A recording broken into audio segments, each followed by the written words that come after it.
So welcome to the sunny day in Sydney, to the Rolex Sidney Hobart Yacht Race long-range weather forecast briefing.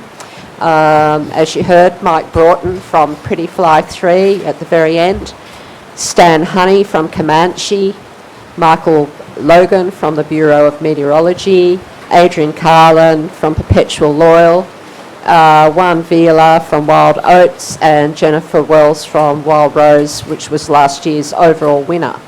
So Michael, obviously we'll kick off with you if you can tell us a bit about the weather for the start and the next day. Certainly. Thanks, Di. So conditions for the start of this year's race, they're going to hinge very much on the next strong cold front that will come across New South Wales, which will come through on Boxing Day. And the timing of that front is going to be really crucial for the conditions for the start of the race. At this stage, it looks like we're currently expecting strengthening northeasterly winds for the first few hours of the race, including inside the harbour at the start of the race. And that'll be before the boats encounter what will be a strong southerly change along the New South Wales coast in the first evening of the race. That southerly change looks like coming through at around 25 to 35 knots. So quite a reasonable southerly change coming up the coast. And that'll mean that the conditions, we're expecting them to be choppy, wet, and a little uncomfortable for the first night of the race. For the spectators and the spectacle at the start of the race on Sydney Harbour, really again depends on the timing of that front, but we are expecting actually quite pleasant conditions for the start of the race for spectators on the harbour. Cloud will increase through the afternoon, but we think that the showers and the thunderstorms that come through with this front will be later on in the day. So fairly pleasant conditions with temperatures in the mid-20s for the start of the race. And then conditions as we get deeper into the race, particularly for Bass Strait, they're going to really depend on whether or not a low pressure system develops in the southern Tasman Sea east of Tasmania on Sunday. And there's the models and the computer guidance that we've got, they're not quite in alignment of whether or not that low will develop, and that's going to be critical to what happens in Bass Strait. Now, if that low does develop, it will mean that there'll be a continuation of the strong south-southwesterly winds through Bass Strait for a longer period throughout the race. But we'll know a lot more about those conditions, and particularly, the evolution of any low that does develop as we get closer to the actual start of the race itself. And I think it's well worth mentioning at this stage that although there is some computer guidance that does have a low developing east of Tasmania on the Sunday, there's no indication, and winds for the race are not likely to be like anything like what we saw in 1998. And even if you go through all of the scenarios that the computer models have at the moment, none of them have anything that was as strong as what occurred in 1998 at this stage. So we'll obviously be watching that very closely over the next few days. But it certainly looks like quite reasonable confidence that we'll start off in building northeasterlies for the start of the yacht race. The fleet will encounter quite a strong southerly, 25 to 35 knots, on the first evening as they head down the New South Wales coast.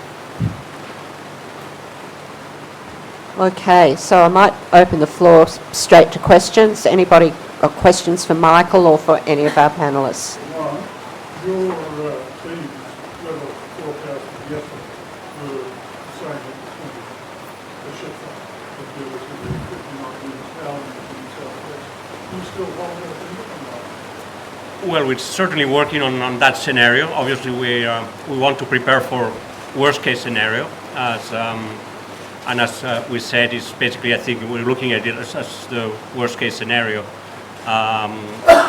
the breeziest scenario. So we're preparing for that, but we also look at different model solutions, and there's some models that look actually that the breeze is going to be lighter after the front with time. So if this low pressure doesn't form to the east of Tasmania, so I think that's weather-wise that's the key. So now with these few days to go to the start, then we're just looking at scenarios. So we don't really have obviously a firm plan, and we know that things can evolve, and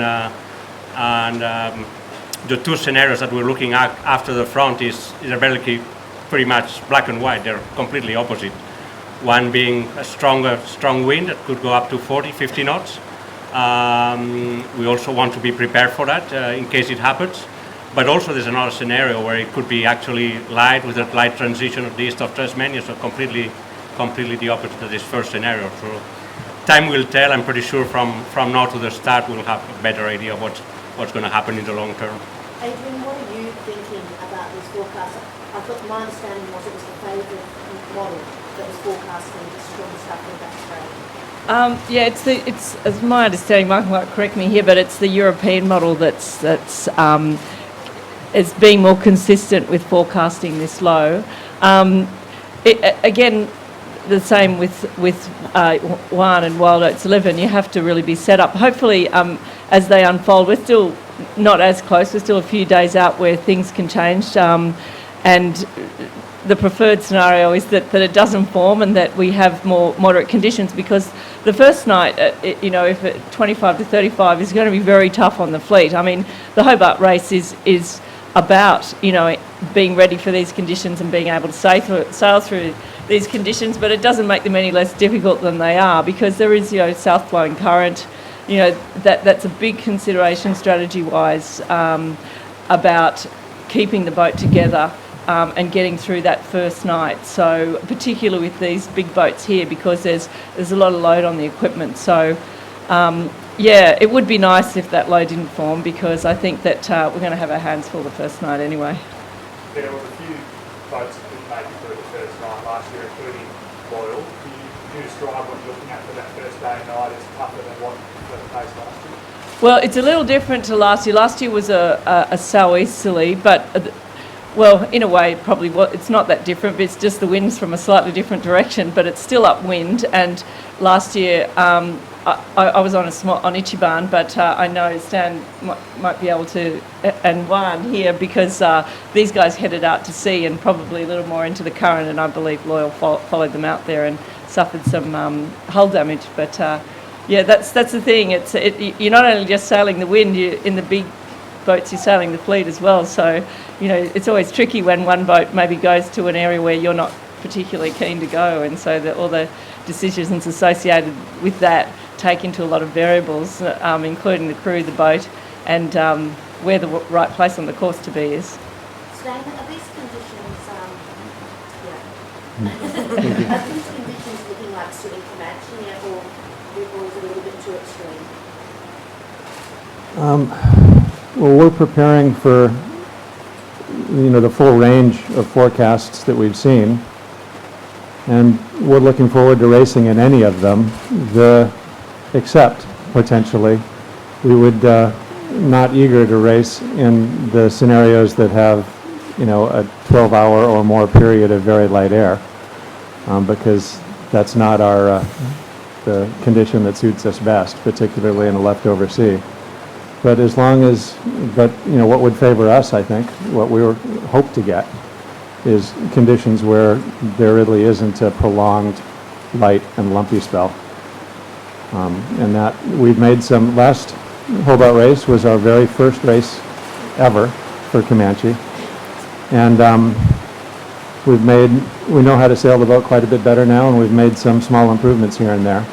And so I think we'd be a little bit better in the light stuff, but if we had to race last year's race again, I suspect that Oates would still beat us. And with the blowing in that straight potentially, are you seeing reaching conditions there or not? It depends on the particular, model run, and it depends on where the boats are when the southerly change comes. But some of the runs and routes show that by the time we get to the southerly change, we're on a close reach, and others show that we're hard on the wind the rest of the race, so it varies. Michael, you talked about the possibility of relying on developing some of the early to say for people back home that don't understand what that means in terms of how it impacts on the fleet. What are some of the conditions that the sailors may face with that compared to what happens? Yeah, certainly. So I think if the low does develop, it'll depend very much on where it does develop, but the likely thing that will cause is it'll strengthen the winds through Bass Strait, and it'll keep the strong southwesterly winds across the fleet for a much longer period of time, at least another 12 to 24 hours. So I think that's the kind of thing that you're looking for. And then you just have to watch how strong that low is when it actually develops, where it develops, and that'll give you a real indication of what the maximum strengths are that the fleet might actually experience. But as a few has been discussed, it's not every model run that is actually going for this low at this stage. So this is a long-range forecast, and we should keep that in mind actually as we're heading forward for this, looking at the forecast for this race.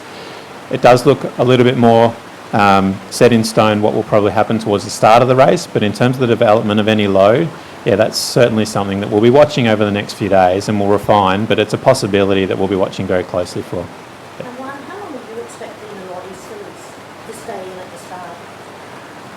Right now, I'd say not very long, probably by the evening or maybe early night, sometime just meeting the front. That's how it looks like at the moment, but obviously models change, so timing can change a little.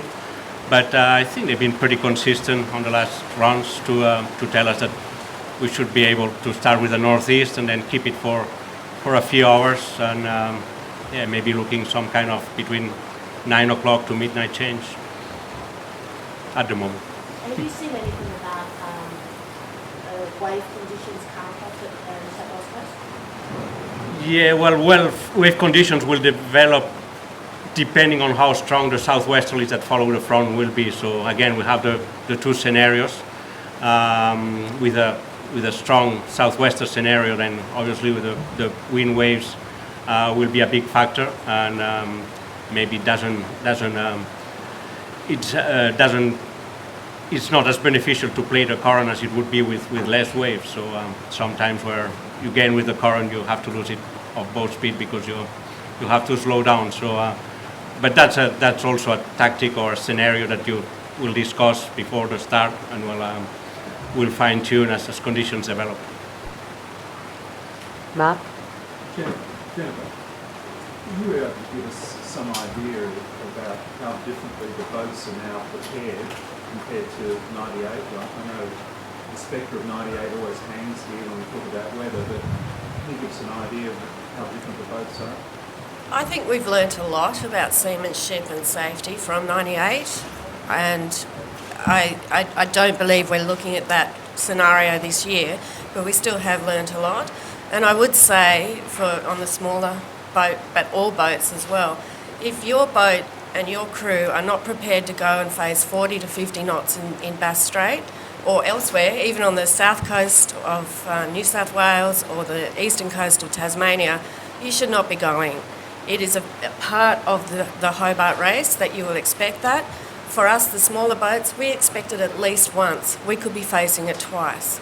So we need to be prepared, and that is the absolute backbone of safety first in this race. Mike, can I ask that you address that same issue? Yeah, I think also a huge amount of things have changed since 98. Communications, EPIRBs, personal locator beacons, trackers, AIS, they're all new since 98. So you think of the difference. So as an ex-search and rescue helicopter pilot, the amount of information to find somebody, as I used to do when I used to fly in the 90s, to what the information now, that's a huge difference. I think the training, if you go back to 98, there was no mandatory safety training, and there wasn't even a mandatory first aid requirement in 98 either. So all those things have happened since the 98 inquiry, and they've been embraced across the world. I think the 98 race changed ocean racing to a considerable amount. My first ever offshore race was the 1979 Fastnet, and that changed things hugely as well. And I think now it's a much better sport and a much safer sport.